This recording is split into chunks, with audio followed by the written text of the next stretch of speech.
یتق، وہ انسان ہی نہیں جس سے خطا نہ ہو، اور پھر وہ انسان ہی نہیں ہے جو خطا پہ شرمندہ نہ ہو، پھر وہ شیطان ہے۔ خطا ہونا بزرگی میں کوئی رکاوٹ نہیں۔ صحابہ کی خطاؤں کو اللہ نے قرآن میں ذکر کیا، صحابہ سے ہر بڑے سے بڑی خطا ہوئی، اس میں ایک پیغام تھا کہ اتنے بڑے مقام والے سے بھی خطا ہو سکتی ہے اور اللہ کے تعلق میں کوئی کمی نہیں آ سکتی۔ توبہ۔ ماعز اسلمی کو پتھر پڑ رہے تھے جب وہ حد لگ رہی تھی، تو دو آدمی آپس میں باتیں کر رہے تھے، دیکھو اچھا بھلا اس پر پردہ ڈال دیا تھا اللہ کے نبی نے، یہ خود ہی اپنے آپ کو ذلیل کر کے آ گیا۔ تو جب وہ ان کا انتقال ہو گیا اور وہاں سے واپس ہوئے تو راستے میں ایک گدھا مرا پڑا تھا، تو آپ نے کہا ان دو آدمیوں کو بلاؤ، وہ دونوں آ گئے۔ آپ نے فرمایا اس کا بیٹھ کے گوشت کھاؤ۔ یا رسول اللہ، یہ آپ کیا فرما رہے ہیں؟ ناپاک، حرام، مردار۔ کہ ابھی جو تم نے ماعز کا گوشت کھایا اس سے زیادہ ناپاک تم نے کھایا۔ کہ تم اس کی غیبت کر رہے، اور میں محمد مصطفیٰ اللہ کی قسم کھا کے کہتا ہوں میں اسے دیکھ رہا ہوں جنت کی نہروں میں نہاتا پھر رہا ہوں۔ گناہ ہونا انسانی اللہ اور بندے کے تعلق میں رکاوٹ تب بنتا ہے جب اصرار ہو، کرتا ہی جائے کرتا ہی جائے۔ اس لیے کبھی کسی کے گناہ پر اس کو حقیر نہ سمجھو، ہاتھ جوڑتا ہوں، کسی کو حقیر، کسی سے نفرت نہ، اپنی نیکی کے تکبر سے بچو۔ اللہ کی قسم، نیکی کا تکبر پیسے کے تکبر سے بھی زیادہ خوفناک ہے۔ ہم ایسے، ہم ایسے، تم ایسے، تم ایسے۔ اور امرأہ غامدیہ رضی اللہ تعالیٰ عنہا سے برائی ہو گئی، حاملہ ہو گئیں، اور ان پر قربان جائیں سبحان اللہ کے نبی کے پاس آئیں، میں ماعز کی طرح نہیں ہوں کہ آپ کہیں جا تو نے کوئی نہیں کیا، میں حاملہ ہوں زنا سے، مجھے پاک کریں۔ تو آپ نے فرمایا، آپ نے اس کو ٹالنے کے لیے کہ جا پہلے بچہ پیدا کر پھر اس کے بعد دیکھا جائے گا، کہ 9 مہینے گزریں گے آپ ہی بھول جائے گی۔ وہ 9 مہینے بعد پھر آ گئی کہ مجھ سے گناہ ہوا ہے، یہ میرا بچہ پیدا ہو گیا ہے، اب مجھے پاک کریں۔ آپ حیران ہو گئے اس کے اس اندر کے بے قراری پر۔ آپ نے پھر دوسرا ہیلہ اختیار فرمایا، آپ نے فرمایا بچے کو دودھ پلا 2 سال، جب یہ روٹی کھانے کے قابل ہو جائے پھر آنا، پھر حد لگائیں گے۔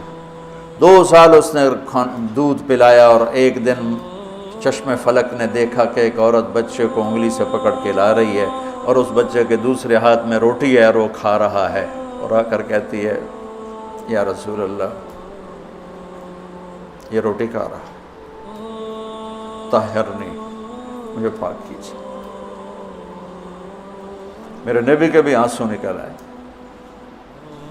تو آپ نے فرمایا اس بچے کو کون اپنا بیٹا بناتا ہے، میں ضمانت دیتا ہوں جنت میں وہ میرا ساتھی ہوگا۔ تو ایک انصاری صحابی نے اٹھ کر کہا یا رسول اللہ میں اس کو اپنا بیٹا بناتا ہوں۔ اتنی بڑی بڑی ہستیوں سے گناہ ہو جاتے ہیں، لیکن ہم کہتے ہیں یا موسیٰ یا فرعون۔ وہ جو ایک احمقانہ شعر ہے، دورنگی چھوڑ دے یا کرنگ ہو جا، سراسر موم ہو یا سنگ ہو جا، کسی بیوقوف شاعر نے یہ شعر کہا۔ تو ان پر حد لگی تو خون کا کہ چھینٹے حضرت خالد پر جا کے پڑے، تو انہوں نے کوئی 2-4 لفظ سخت کہہ دیا۔ آپ نے فرمایا خالد ایسا مت کہو، اس بچی نے وہ توبہ کی ہے پورے مدینے پہ تقسیم کروں سب کی بخشش ہو جائے۔ انہو من یتق، بڑے سے بڑے سے بھی ہو جاتا ہے۔ سارعوا الی مغفرۃ من ربکم وجنۃ عرضها السماوات والارض اعدت، بولو للمتقین۔ ٹھیک، کون ہیں؟ الذین ينفقون فی السراء والضراء، جو تنگی اور فراخی میں خرچ کرتے ہیں، والکاظمین الغیظ، جو غصے کو پیتے ہیں، والعافین عن الناس، جو لوگوں کو معاف کرتے ہیں، واللہ یحب المحسنین، اللہ احسان کرنے والوں کو پسند کرتا ہے۔ اب آگے بھی تقوی والے ہی آ رہے ہیں۔ والذین اذا فعلوا فاحشۃ، فاحشہ میں نے بتایا تھا نا قرآن میں کس معنی میں آتا ہے، اور یہ کس کے بارے میں؟ اللہ اکبر، واہ میرے رب، تو نے اتنی گنجائشیں دی اور تیرے بندوں نے جہنم ہی واجب کر دی تیرے بندوں پر۔ مجھے ایک پڑھا لکھا نوجوان کہنے لگا تسی مولویاں ساڑھے کو ساڑھا رب کھولے، اور ساتھ ہی رونے لگا کہ تسا مولویاں ساڑھے کو ساڑھا رب کھولے، ڈرائی جاندن ڈرائی جاندن ڈرائی جاندن۔ والذین اذا فعلوا فاحشۃ، یہ بھی تقوی والے ہیں، او ظلموا انفسهم، یہ بھی تقوی والے ہیں، ذکروا اللہ فاستغفروا لذنوبہم ومن یغفر الذنوب الا اللہ ولم یصروا علی ما فعلوا۔ یہاں آ کے جدا ہو گیا، متقی اور فاسق جدا ہو گیا کہ متقی بھی یہ سارے گناہ کر سکتا ہے لیکن وہ چھوڑ دیتا ہے، اصرار نہیں کرتا، روتا ہے، معافی مانگتا ہے، اور جو بدماش ہوتا ہے وہ کرتا جاتا ہے، وہ کہتا ہے ویکھی جائے گی ویکھی جائے گی۔ تو جنت میں جانے والوں کے بارے میں میرے رب کا قرآن یہ کہہ رہا ہے، ہم ایسی احمقانہ سوچ کے مالک ہیں کہ نیک آدمی تو بن جائے معصوم پاک نبیوں کی طرح، اور جو نافرمان ہے وہ فرعون بن جائے، وہ کیوں نیکی کرتا ہے۔ میرا کالج کا ساتھی تھا احمد مصطفیٰ، 96 میں فوت ہو گیا۔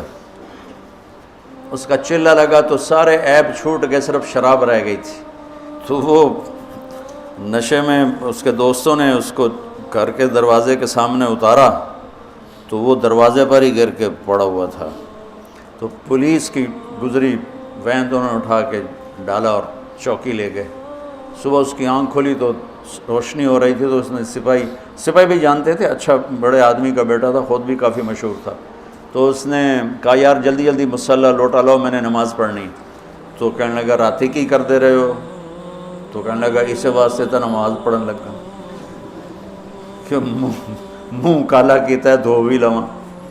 اور ہمارا کیا تصور ہے، تو تیری روٹی حرام، تجھے نمازوں کا کیا فائدہ، تو داڑھی منڈاتا ہے، تیرا کیا دین ہے، تیری شکل ہی کافروں جیسی ہے، تیرا کیا دین ہے۔ ہمارے دیندار طبقے نے بے دینی کو پروموٹ کیا نفرت کر کے۔